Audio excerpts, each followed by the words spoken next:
வணக்கம் மக்களே. இது நேற்று ஞாயிற்றுக்கிழமை நம்ம யூனிட்டில் என்ன நடந்தது அப்படிங்கிறத ஒரு சின்ன vlog. உங்களுடைய ஆதரவால் நாங்கள் அடுத்த லெவல் போய்கிட்டு இருக்கோம். அதனால் நிறைய ஆர்டர்ஸும் வர ஆரம்பிச்சிருக்கு. ஞாயிற்றுக்கிழமை அப்படிங்கிறதுனால ரெஸ்ட்டுங்கிறது இல்லாமல் நம்ம தொடர்ந்து வேலை செஞ்சுக்கிட்டு தான் இருக்கோம். இப்போ புதுசாக இன்ட்ரடியூஸ் பண்ண கோவா க்ரஷ், நட்டி, ஆர்ச்சிட்ஸ் இந்த மாதிரியான ஹெல்த் ட்ரிங்க்கு தேவையானதெல்லாம் டீஹைட்ரேட்டிங்கில் போயிட்டுருக்குங்க. நீங்கள் பார்த்துட்ருக்கிறது ஃபஸ்ட்டு ட்ரே ஆப்பிள், அடுத்த ட்ரே பீட்ரூட். இது எல்லாமே மார்க்கெட்டில் போய் நானே நேரடியாக கொள்முதல் பண்ணி வாங்கிட்டு வரேன். இந்த ப்ராடக்ட் எல்லாம் இந்த வாரத்தில் ரெடி ஆகிடும்.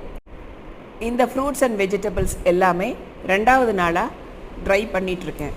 நல்ல ஆரோக்கியமான உணவை கொடுக்கணும் அப்படிங்கிறதுல நான் ரொம்ப குறிக்கோளாக இருக்கேன். இந்த கொய்யா எல்லாமே நாளைக்கு மிஷினில் ட்ரை பண்ண வேண்டியது. அதுக்காக ஒரு சின்ன ப்ரிப்பரேஷன். இன்றைக்கி பிஸ்னஸ் பண்ணுறோம் அப்படின்னா எந்நேரமும் மனசும் அடுத்தடுத்து பிளான் பண்ணிக்கிட்டே தாங்க இருக்கேன். எல்லா ப்ராடக்ட்டுமே தரமான முறையில் சுத்தமாக நானே தயாரிக்கிறதுனால அதில் ஒரு திருப்தி இருக்கத்தான் இருக்குது. யாரெல்லாம் ஆரோக்கியமான உணவை விரும்புகிறீங்களோ கண்டிப்பாக எங்களுடைய இந்த வீடியோவை உங்கள் தெரிஞ்சவங்களுக்கு ஷேர் பண்ணி சப்போர்ட் பண்ணுங்கள். நன்றி.